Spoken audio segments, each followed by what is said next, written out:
It's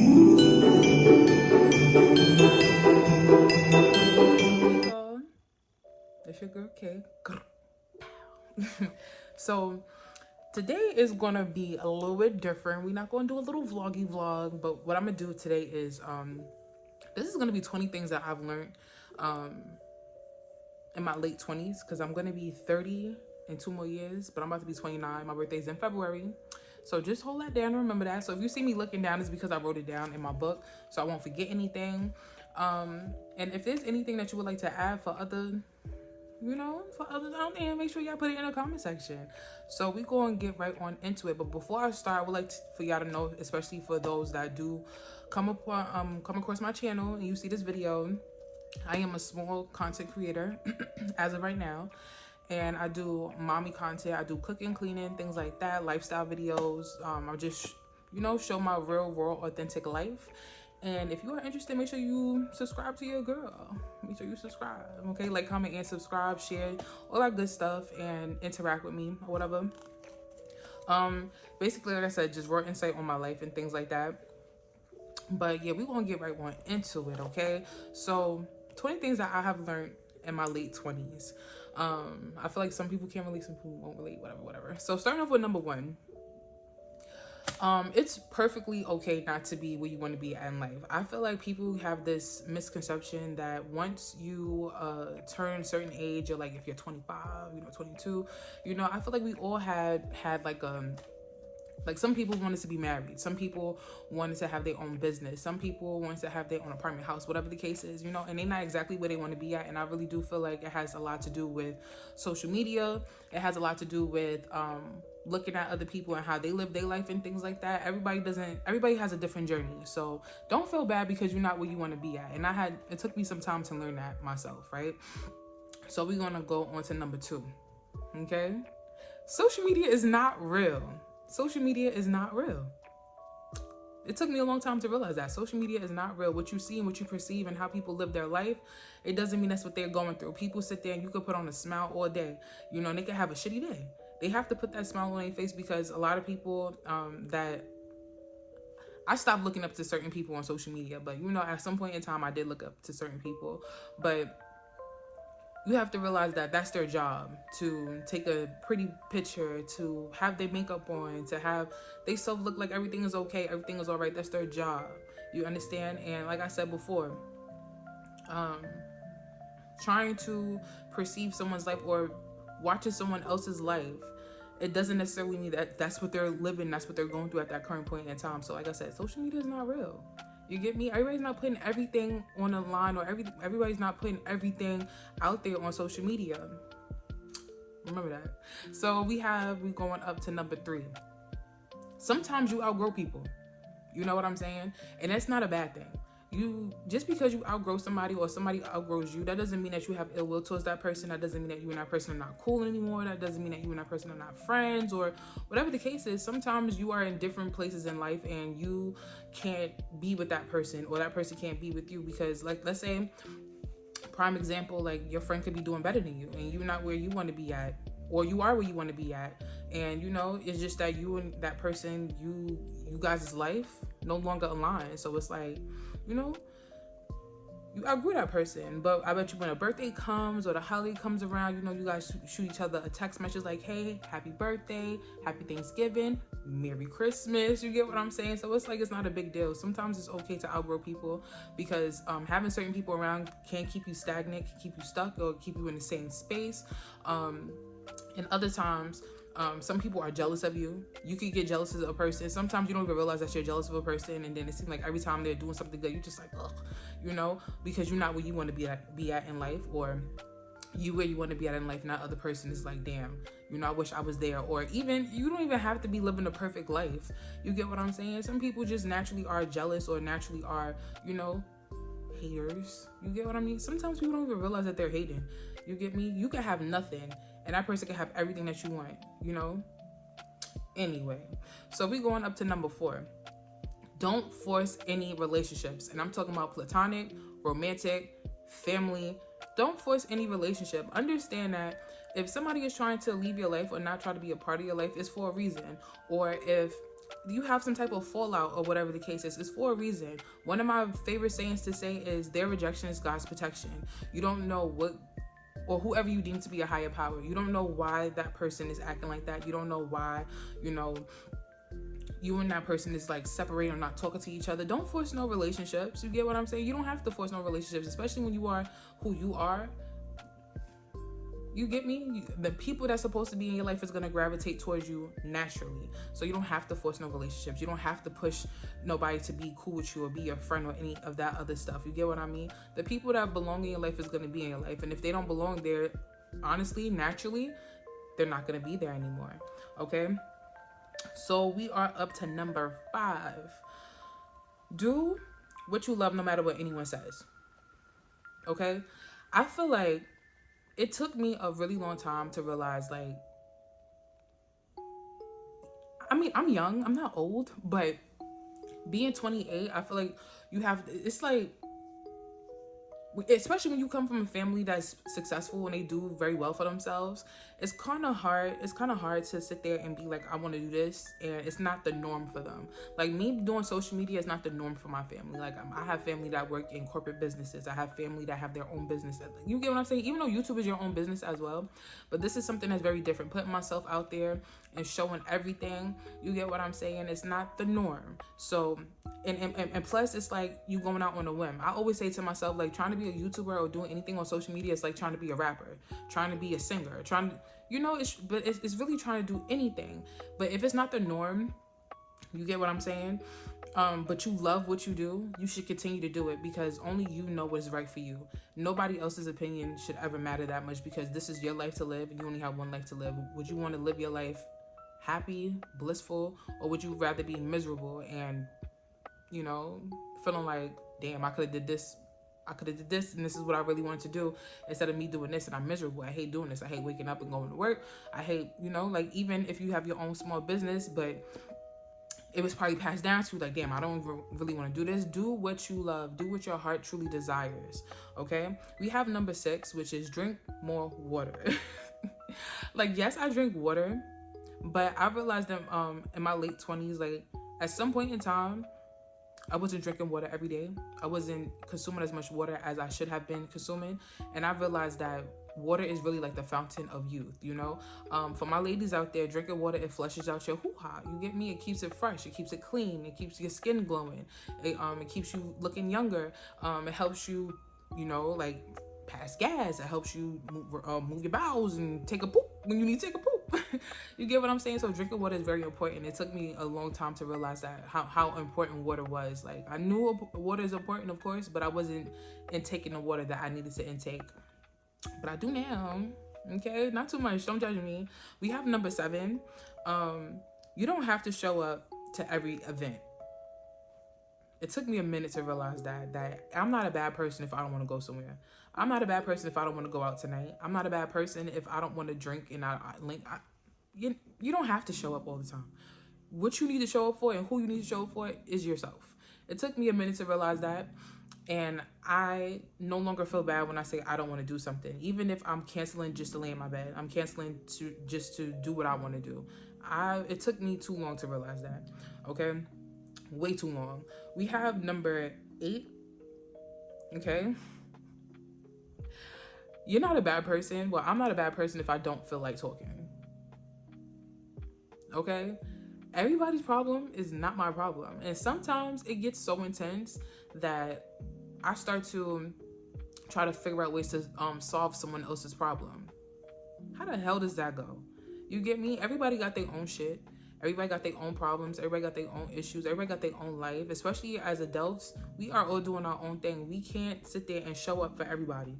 And when you don't feel like talking, that's enough of an excuse not to speak to somebody. You get what I'm saying? So if somebody's calling you and texting you, you don't feel like answering, you don't have to answer.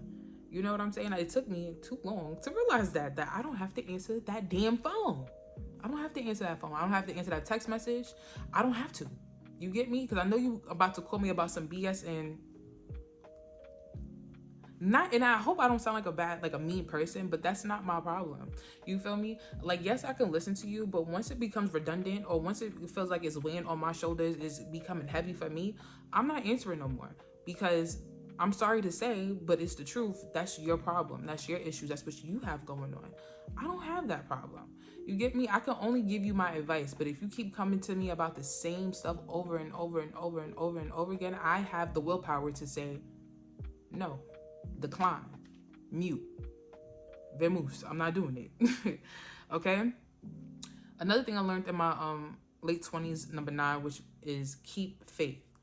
Keep faith, keep hope alive. And what I mean by keep faith, I am spiritual, but I'm also very into believing in God. And like I said, but in my videos, prior to, especially if you are like OGs and you've been on my channel, I am a very spiritual being. I believe in God's spirit universe. I believe that I can set intentions and manifest whatever I want, and it's gonna come into reality. It's gonna come because I have faith in what I am praying for and manifesting into my reality. I feel like it's very important to keep faith and have something to believe in. You get me? Because sometimes it becomes hard, it becomes draining, feeling like you don't have no support. And I'm not saying I don't have any support. I really do, by the grace of God. You know, I have a great support system. My mother is amazing. My family's fantastic. But I keep saying keep hope alive, but that's what you need to do. I feel like you should have faith in something. You get me? Whether it's faith in a person, faith in yourself, faith in God, faith in anything that you're doing. It's really important to keep faith and have faith, right? We have number 10. It's okay to accept help. When I tell y'all, I don't like telling people I need help. I don't like telling people that I'm struggling. I don't like telling people that I don't have certain things, because I feel like people try to use that against me, or it's gonna come back in some way, shape, or form. So I don't even tell people that I need anything. But as I got older, and you know, like I said, I'm in my late 20s now, almost 30, I realized it's perfectly fine to accept help. It's perfectly fine to say that I need help. You know, if you don't got it and you don't have to go without, don't go without. You know what I mean? Be cautious and use your discernment about who you ask for help, for sure. But if you can, if somebody is willing to help you, you get me, even if you don't even ask for nothing, and somebody's saying like, do you need this? And you do, I feel like it's very important to accept the help if you don't have no help. Because at some point in time, you really won't have no help. You get what I'm saying? Like, you got to think like that sometimes too, especially if you in a you know, you in a tight space, and you know somebody's willing to help you, and they probably either they want it back and you can give it back, or they don't even want it back. They're just doing it out of the kindness of their heart. You know, it's nice to accept help, because like I said, it's kind of hard to find help. It's kind of hard to meet good people or generous people that's willing to extend that hand and be like, hey, I got it. Let's try it. And rate it 1 to 10. If you get it, you get it. But there's nothing wrong with accepting help. All right. So we have number 11.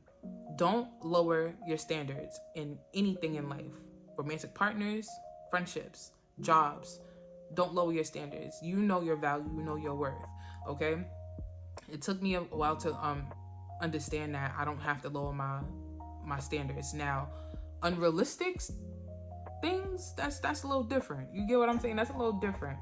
But if it's realistic and it's doable, don't lower your standards. You know, if let's say, like a prime example, like a relationship, you want somebody that's gonna take you out on dates, or you know that's physical, and not beat your ass, but I'm talking about like physical touch. You know, you want romance. You want someone that's gonna cook for you here and there. That's gonna, you know, when you need, you get what I'm saying? Don't lower your standards because you feel like there's nothing better out there. So I feel like another way of me saying that is, people tend to stay in places because they feel like they're not gonna find anything better. They feel like they found the best of the best, the top of the top. And I promise you, it's always better. There's always better. And if better doesn't find you, you simply have to give it to yourself. You know, so don't lower your standards, especially realistic standards. Okay. So we have number 12. Self-care is the best care. Self-care for me is self-love, putting yourself first, loving yourself, taking showers, doing skin routines. You know, if one of your favorite things to do is to go to Target and get some Starbucks, do that. You have to make you happy. Very important. When I was younger, I was relying on someone else to make me happy, and I was putting too much on that person. I was having too many expectations of that person to keep me happy, to keep me sane when all I had to do was do it myself, okay? Not too much on my bonnet, though. Not too much on my bonnet. And nothing wrong with my braids, but you know, we serious right now. We having a serious, deep conversation. So gotta put the bonnet on. But yeah, self-care is the best care. You get what I mean? All you have at the end of the day is yourself. Especially if you have children and stuff like that, you have to be able to get up and stand up and be there for your children or your child, your, you know, whoever may need you, and that's what you are, that's who you're taking care of. At some point in time, you got to take care of yourself. And you know, sometimes you can't rely or expect anyone to take care of you. You got to take care of you. Okay? We have number 13. I think number 13 and 12 is kind of the same thing, because I said always love yourself, but it's the truth. Okay? Always love yourself. Always. I can't stress this enough. Always love yourself. The love that you look for in other people, you have to give to yourself. How do you expect somebody to love you if you don't love you? How do you expect anybody to know how to love you if you don't know how to love yourself? So always love yourself first. Number 14, I have only you know what's best for you. One more time, we're going to spin the block. Only you know what's best for you. You get what I'm saying? So people, I think that's close to another one that I said, but that's okay. Only you know what's best for you. So it's like, if you want to do something, if you want to achieve a goal, if you want to go on a trip, you know, you can ask somebody, even like relationship issues as well. You can ask somebody their opinion, but at the end of the day, if you want to do what makes you happy, do what makes you happy. Like, only you know what's best for you. Only you know what you can deal with and what you can handle and what you can, like, only you know. You know, you could get somebody's opinion and you can sit there and be like, that sound good, that sound nice, but you go and do what you want to do at the end of the day. And that's what you should do. Like I said before, you only have one life to live, and this is your life to live, and live your best life. Live your healthiest life. Live your happiest life. Okay? We have number 15, and I feel like this is a really important one, okay? Which is, certain music impacts your life in some way, right? Now, prime example of that, the first song that popped in my head was Mary J. Blige. No, I'm not gonna cry. I'm not gonna cry. I'm not gonna shed a tear. I've learned that listening to certain music, especially heartbreak music, it keeps you in that space of a heartbreak, being sad, being hurt, and feeling like, oh my gosh, you know, it happened again, and I can't believe this, that, and the third, blah, blah, blah. I ain't going front. I started listening to drill music. I started listening to, I listened to more men singing songs to me. Well, in my head, I'd be like, they singing to me. You get what I'm saying? I don't listen to too much like SZA, Summer Walker. I'm in no way, shape, or form am I saying don't listen to them, because I do listen to their music sometimes, just like I listen to Suki Hana, Sexy Red, and stuff like that, here and there. But that's not something that I consistently play, because that's not the life that I want. I'm a firm believer that when you listen to certain music, like, thoughts become things. You get what I'm saying? But what's meant for you is always going to be for you, if you get me. I feel like when you listen to that certain type of music, you feel like that's not the life you want to live. Like, damn, I can't say too much, but if you know any Suki Hana song, you never be wildin'. But it's cute to listen to once in the blue, but all the time, no. Because majority of the time, when those women are singing those type of songs, they're not even living that life. You get what I'm saying? Just like Whitney Houston. I don't know if anybody ever seen the Whitney Houston movie. She was saying here, like, I don't do this type of stuff. They were trying to make her sing a bunch of love songs and, you know, heartbreak songs and this, that, and third. And Whitney Houston was not even that type. Yeah. So certain music impacts you in a certain type of way. Like I'm saying, Whitney Houston, when she does certain songs, she doesn't even... Anyway, just certain music impacts you in a certain type of way. So take that into consideration when you listen to certain things or whatever. Moving on. Number 16, I am an amazing mother.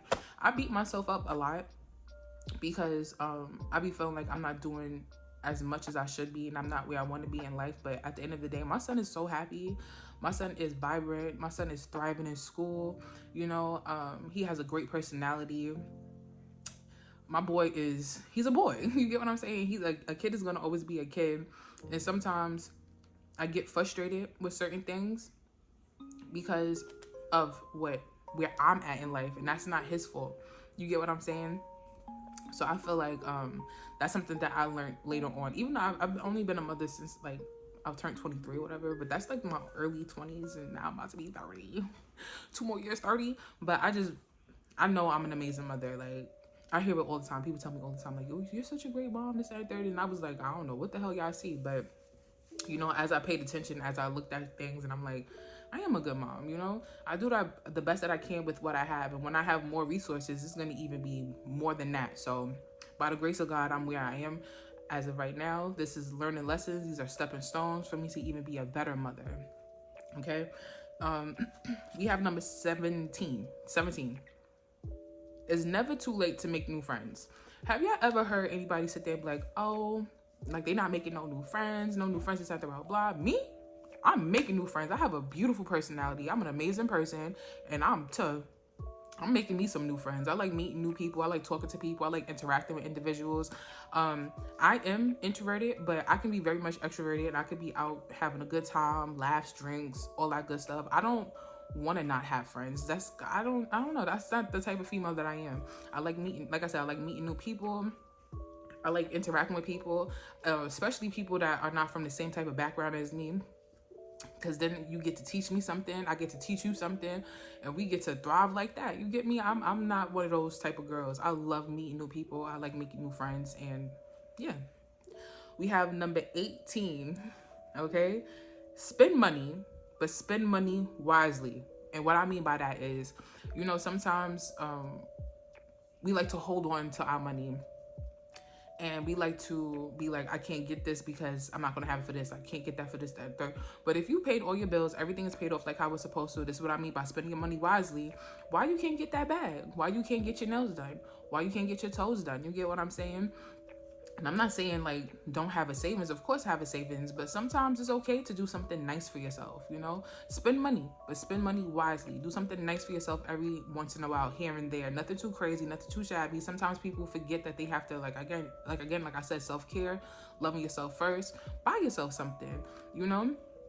Spend your money. Take yourself out on a date, you know? Do something kind, cool for you. Number 19 is nothing is happening to you before you. Okay, so that's something I learned in my late 20s as well, that certain things happen for a reason, you know? And then when, you know, some people be like, oh my God, why is this happening? This is just so detrimental. But everything is a learning experience. Every cause is an effect. You get what I'm saying? So even when you go through tough things, hard times and things like that, if you didn't go through it, you wouldn't be the person that you are today. Remember that. Moving on. Number 20, and I put this last. I put this last because it took me a really long time to sit there and really like, okay, girl, get over yourself. Number 20, all men are not horrible. I fucking said it. I said it. Oh my God. All men are not horrible. All men are not bad men. All men are not cheaters. All men ain't, you know? All men are not the same. All men are not the same. Ugh, they're not all the same. For real. I feel like, I think that was really important to put on the list because sometimes when we indulge or when we have a person in our lives and they treat us however they may treat us or whatever, we sit there and be like, oh, the whole role is, you get what I'm saying? I feel like, understand that there are good men out there. Understand that there are men, people, or, you know, potential suitors that are going to treat you like how you deserve to be treated. Everybody's not going to use you. Everybody is not going to manipulate you. Everybody is not a narcissist. That's another word that flows around so many times. And if you don't know, a narcissist is that is a mental disorder. Everybody does not have that mental disorder. Tendencies, maybe, but the disorder, no. Okay? Everybody's not a manipulator. Everybody's not trying to use you. Everybody's not trying to control you. And I feel like another thing that I should put on the list, I guess this is like a bonus. You should be willing to learn. You don't know everything. And I'm sitting here saying it, like I'm looking at myself saying like, you don't know everything, but I don't know everything. There's always room for improvement. There's always room to gain more knowledge. And sometimes it's okay a lot of times it's okay to gain that sense of knowledge from the opposite sex, you know?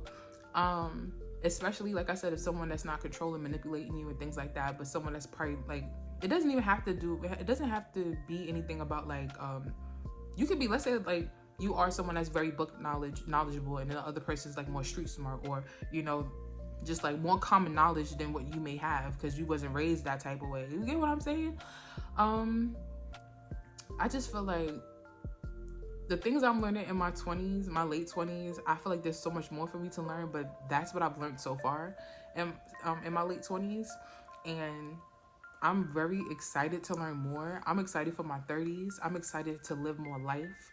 I'm excited to embark on this journey of like being a content creator, a YouTuber, you know what I'm saying? And showing you guys the raw insight of my life and how I'm gonna thrive and how we are all gonna sit there and win, okay? We all gonna win.